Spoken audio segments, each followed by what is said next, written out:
산상수훈의 마지막 부분에서 무리들이 예수님의 가르침에 놀란 이유는 그 가르침이 서기관들과 달랐기 때문입니다. 서기관들은 주로 이전 랍비들의 해석을 나열하면서 인용하는 것이 전부였지만 예수님은 이렇게 말씀하셨죠. 내가 너희에게 말한다 라고 하시면서 직접 하나님의 권위를 나타내 보이셨습니다. 그렇게 주님은 새로운 계명, 곧 하나님 나라 계명을 우리에게 주셨습니다. 주님의 가르치심은 단순한 지식 전달이 아니었고 권세 있는 자의 가르침처럼 권위가 있었습니다. 그리고 이어지는 마태복음 8장, 9장, 2장에 걸쳐서는 예수님께서 이제 말씀뿐만이 아니라 행동으로도 하나님의 나라의 권위를 보여주시는 그런 장면들이 이제 나오게 됩니다. 그 첫 번째가 바로 오늘의 나병 환자와 백부장의 종 이야기인 것이죠. 말씀으로 권위 있는 가르침을 주신 주님께서 이제는 그 행하시는 그 행적으로도 성자 하나님의 권세를 보여주셨다 하는 것입니다. 1절을 보겠습니다. 예수께서 산에서 내려오시니 허다한 무리가 쫓으니라. 한 문둥병자가 나와 절하고 가로되 주여 원하시면 저를 깨끗하게 하실 수 있나이다 하거늘 예수께서 손을 내밀어 저에게 대시며 가라사대 내가 원하노니 깨끗함을 받으라 하신대 즉시 그의 문둥병이 깨끗하여 진지라. 우리가 문둥병자라고 역사적으로 사용되었던 이 용어가 최근에 들어서는 비하적이고 좀 차별적인 의미가 있다 그래서 현재는 사용을 안 하고 이제 나병 환자라는 용어가 표준어로 사용이 되고 있습니다. 그래서 나병 환자라는 용어를 사용할 텐데요. 당시 이 나병은 여러 악성 피부 질환을 포괄하는 용어로서 육체적인 고통뿐만 아니라 사회적인 추방을 의미하는 것이었습니다. 나병은 전염성이 굉장히 강했어요. 그래서 나병 환자들은 다른 사람들과 철저히 분리되는 삶을 살 수밖에 없었죠. 어느 누구도 그들에게 가까이 다가가지 않으려고 했습니다. 그 사람들을 만진다는 것은 상상조차 할 수 없는 일이었어요.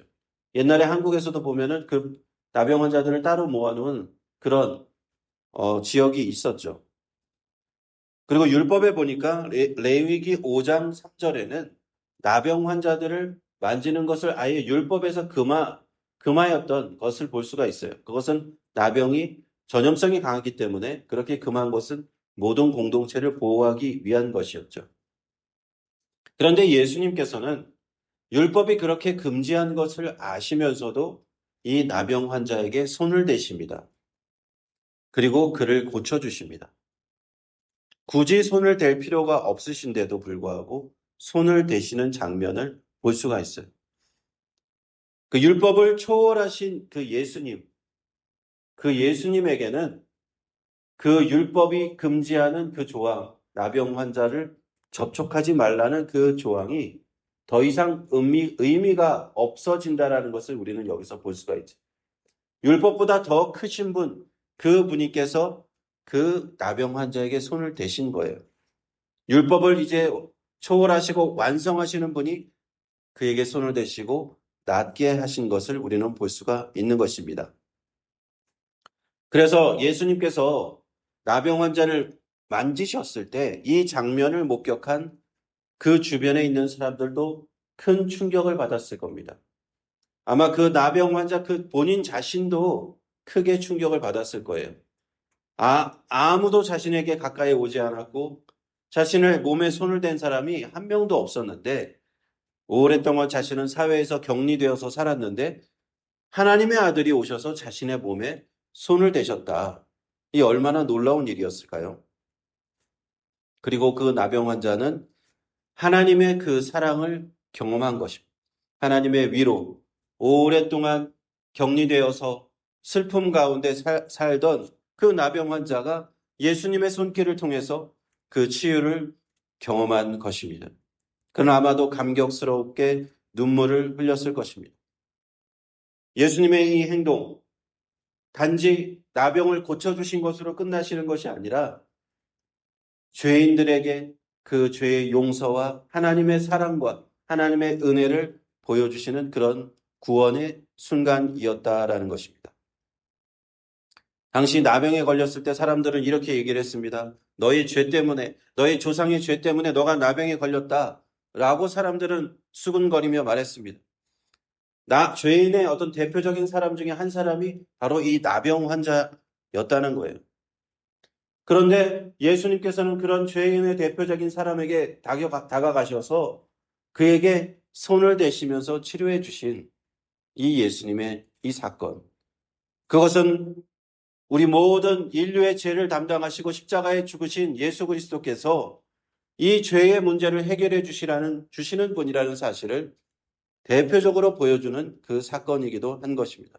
그러므로 우리 죄인들, 하나님 앞에 죽을 수밖에 없는 죄인들이 예수 그리스도 앞에 나아갈 때 하나님은 그리스도의 사랑의 손길로 우리를 만져주시고 어루만져 주시고 우리의 죄를 용서해 주시고 우리의 모든 질병까지도 치유해 주시는 줄로 믿습니다.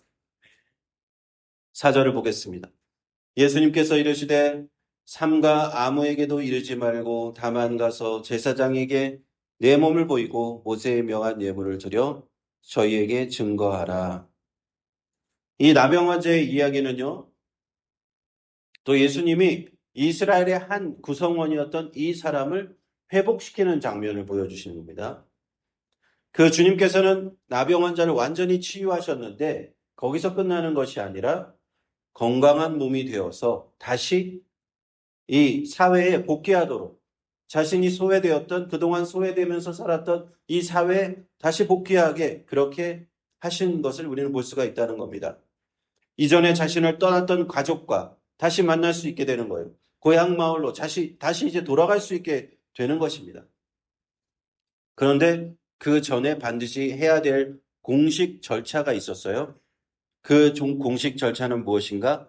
먼저 제사장에게 가서 내가 다 나았다는 것을 보이고 율법이 요구하는 그 예물을 드려라 했던 것입니다. 앞서 그 율법을 초월하신 주님께서 금지 조항에도 불구하고 나병 환자를 만지셨는데 이번에는 그 율법의 조항 그대로 따르라고 명령을 하십니다. 사회에 복귀하는 그 절차가 있었던 거예요. 그 율법의 절차를 따르라고 하신 거예요. 그러면서 예수님께서 보여주신 것은 내가 율법을 폐지하러 온 것이 아니다. 완성케 하러 오셨다라는 그 말씀을 다시 한번 여기서 우리는 볼 수가 있는 거예요. 율법을 초월하시지만 그 율법을 무시하지 않으시고 지키시는 그런 모범 또한 보여주신 사건입니다. 산상수훈의 말씀을 주시고 바로 이어서 예수님께서 이 첫 번째 기적을 보여주셨는데 그 대상은 이스라엘의 백성인 나병 환자였습니다. 이것은 굉장히 또 시사하는 바가 큰데요. 주님께서 오신 그 첫 번째 목적이 바로 이스라엘을 회복하는 것입니다. 이 나병 환자를 고쳐서 그 공동체에 회복시켜서 보내주셨던 것 같이 지금 이스라엘이 하나님의 백성 유대인들이 지금 나병 환자처럼 죄악 가운데 하나님과 멀어져 있는 그 상태예요. 그들에게 먼저 복음을 전파하러 오셨다라는 것을 이 상징적인 첫 번째 기적이 보여준다라고 볼 수가 있습니다. 그래서 사도 바울은 로마서 1장 16절에 이렇게 표현을 했는데 하나님이 복음을 보내주셔서 복음을 주셨는데 먼저는 유대인에게라고 되어 있어요. 먼저는 유대인, 먼저라는 거예요. 그 다음에 헬라인은 이방인을 얘기합니다. 모든 자에게 구원을 주시는 하나님의 은혜와 능력이 오셨는데 예수 그리스도를 통해서 오셨는데 그것은 하나님의 택하신 백성 유대인들 아브라함과 이삭과 야곱의 자손들에게 먼저 오신 거예요. 그래서 예수님께서는 이스라엘 백성의 자손으로 다윗의 자손으로 오신 겁니다. 유대인들에게 먼저 그 복음을 전파하신 거예요. 하나님은 이스라엘 백성들을 잊어버리신 게 아니에요. 아브라함을 택하시고 내가 너희를 택하여서 하나님의 백성 자녀로 삼으셨는데 그들을 버리신 것이 아니라는 사실이에요. 이스라엘 백성에게 먼저 복음을 전하셨다라는 것을 이 나병 환자를 통해서 우리는 알 수가 있는 것입니다. 하나님의 백성인 이스라엘, 잃어버린 백성인 이스라엘을 회복시키시기 위하여 오신 그 사건, 그것이 나병 환자를 통하여서 상징적으로 보여주신 사건이다 할 수 있습니다. 그리고 이어서 예수님께서 가버나움이라는 곳에 들어가셨는데 한 백부장이 나옵니다. 이 백부장은요, 이스라엘 백성이 아닙니다. 로마 군대의 사령관인데 이스라엘 민족이 아니라 이방인이었어요. 이방인. 하나님을 택함 받는 백성이 아니라 이방인이었습니다. 그 이방인이 나와서 두 번째로 예수님께 간청을 합니다. 자신의 종이 정풍병이 걸려서 집에 누워서 이제 괴로워하고 있는데 고쳐주십시오 하고 부탁을 한 거죠. 주님께서 내가 가서 고쳐주리라 하고 말씀을 하시는데 백부장은 뜻밖의 이야기를 꺼냅니다. 주님, 제 집에 들어오시면 저는 감당할 수가 없습니다. 다만 말씀으로만 해주십시오. 말씀으로만 해주셔도 제 종이 낫겠습니다. 그러면서 하는 말이 자기 자신도 군인이고 상관이 있고 상관의 명령을 따라서 돌아다니고 일을 하는 사람이고 자신에게도 또 부하들이 있는데 이 사람 보고 가라 하면 가고 저 사람 보고 오라 하면 오고 내 정도로 이것을 하라 하면 합니다. 이렇게 놀라운 이야기를 하는 겁니다. 백부장의 생각은 그렇습니다. 자기 자신도 자신의 말이 권위가 있어서 부하들을 다스리고 움직이게 할 수 있는데 하나님의 아들 그리스도 예수께서 당신의 말씀 한마디의 권위면 하나님의 권위를 가진 그 말씀 한마디면은 자신의 중풍병 걸린 종이 나을 것이다 라는 저는 믿음이 있다는 것을 보여주는 거예요. 얼마나 놀라운 믿음이었을까. 예수님께서는 그 백부장의 얘기를 들으시고 크게 놀라십니다. 10절에 기이 여겨라는 그 말씀의 헬라어의 원어는 동사 사우마조라고 하는 단어인데 놀라다, 경탄하다 그런 뜻입니다. 예수님께서 감탄하실 정도로 이 믿음에 놀라셨다는 것입니다. 그리고 자신을 따르는 이 제자들의 무리에게 말씀하십니다. 이스라엘 중에서도 아무에게서도 이만한 믿음을 만나보지 못하였다. 이제 이 사건이 일어났을 때는 아직 복음이 이방인들에게 본격적으로 전파되지 않은 그런 때였잖아요. 이제 예수님의 복음이 언제 본격적으로 전파됩니까? 주님께서 부활 승천하신 이후에 제자들이 이방으로 가서 사도 바울을 중심으로 해서 모든 제자들이 이방 땅으로 가서 복음을 전파하기 때문에 이방인들이 하나님 앞에 돌아오게 되었잖아요. 근데 예수님께서는 이 백부장의 이야기를 통해서 이런 일이 일어날 것임을 미리 말씀을 해주십니다. 그래서 하신 말씀이 동서로부터 많은 사람이 와서 아브라함과 이삭과 야곱과 함께 천국에 앉을 것이다. 그러나 이스라엘의 본래 자손은 바깥 어두운 데 가서 울며 이를 갈미 있으리라. 자, 먼저는 나병 환자를 통해서 이스라엘 백성을 위해서 먼저 오셨다고 하셨죠. 그런데 바로 뒤이어서 이제 이방인에 관한 내용이 나오는 겁니다. 이스라엘의 자손이 아닌 이방인들이 아브라함과 이삭과 야곱의 자손이 아닌 이방인들이 이제 그 택하신 백성에 합류될 거라는 거예요. 합류. 예수님의 말씀은 이제 이렇게 이루어질 것이라는 겁니다. 우리가 알다시피 이제 그 이후에 수많은 이방인들, 이방 나라들이 예수 그리스도의 이름을 믿고 하나님의 자녀가 되는 것이죠. 예수님을 메시아 그리스도로 받아들이며 이제 하나님의 자녀가 된 것입니다. 그런데 아이러니하게도 이스라엘 민족 유대인들은 예수님을 배척하고 예수님을 믿지 않으므로 그 구원의 바깥으로 밀려나 버리게 된다는 사실을 예수님께서 이곳에 미리 말씀을 해주신 거예요. 그리고 예수님께서는 백부장에게 가라 내 믿음이 그대로 믿은 대로 될지어다 하여서 백부장의 종은 나음을 입습니다. 예수님은 오늘 말씀에서 권위 있는 말씀이었습니다. 예수님의 말씀은 단순히 그냥 말로만 그치는 그런 권위가 아니었어요. 산상수훈에서 율법을 새로 해석하시고 하나님의 율법을 완성하신 그 율법의 권위를 말씀을 주셨는데 하나님의 계명을 주셨는데 이제 오늘 말씀에서 예수님의 권위가 실제로 증명이 되기 시작합니다. 행동으로 증명이 되기 시작합니다. 나병 환자를 고치시고 그리고 백부장의 종을 고치시는 그 행위로 증명이 됩니다. 그런데 그 행위 안에는 큰 의미가 담겨 있었어요. 나병 환자를 고치시는 것은 이스라엘 자손에게 먼저 자신이 보내심을 받았고 이스라엘 자손을 회복시키는 것을 상징적으로 보여주신 것이고 이방인의 백성들을 치료하신 것은 그렇게 이스라엘 백성이 받아들이지 않는 복음이 이제 이방인들에게 넘어갈 것이다. 그 사건을 또한 상징적으로 보여주신 말씀입니다.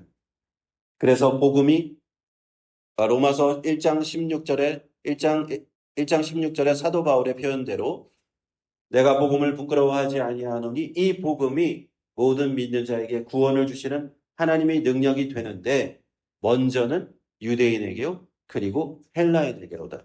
먼저는 유대인에게 복음이 전해지고 그 다음에 헬라인 이방인에게 복음이 전파된다라는 것입니다. 이제 그 복음이 이스라엘에게 먼저 전파된 그 복음이 유대인을 넘어서 전 세계 이방인들에게 전파되었습니다. 그리고 전파되어서 오랜 시간이 걸렸는데 언제 한국 땅에 들어왔을까요? 이 복음이 1884년 언더우드 아펜젤러 목사님들이 개신교 목사님들이 처음에 선교를 하면서 한국 땅에 이 복음이 들어간 거예요. 참 오래도 걸렸어요. 그렇죠? 그 복음이 한국 땅에 들어가기까지 몇 년이 걸렸습니까? 1800년이 넘게 걸린 거예요. 그 전에 우리 한국 땅에는 복음을 알지 못했던 거예요. 그리고 이제는 우리가 그 복음을 받아들이고 다른 이방인들, 하나님을 믿지 않는 종족, 미전도 종족이라고 하죠. 미전도 종족에게 복음을 전하고 있잖아요. 우리나라 선교사들이 가서 복음을 전하고 있습니다.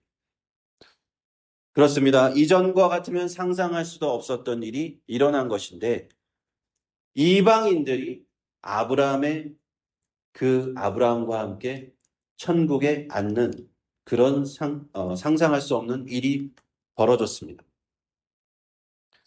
유대인들은요, 자신만이 하나님의 택한 백성이라는 그런 선민 사상을 갖고 있던 그런 뿌리 깊은 선민 사상을 갖고 있던 민족이었어요.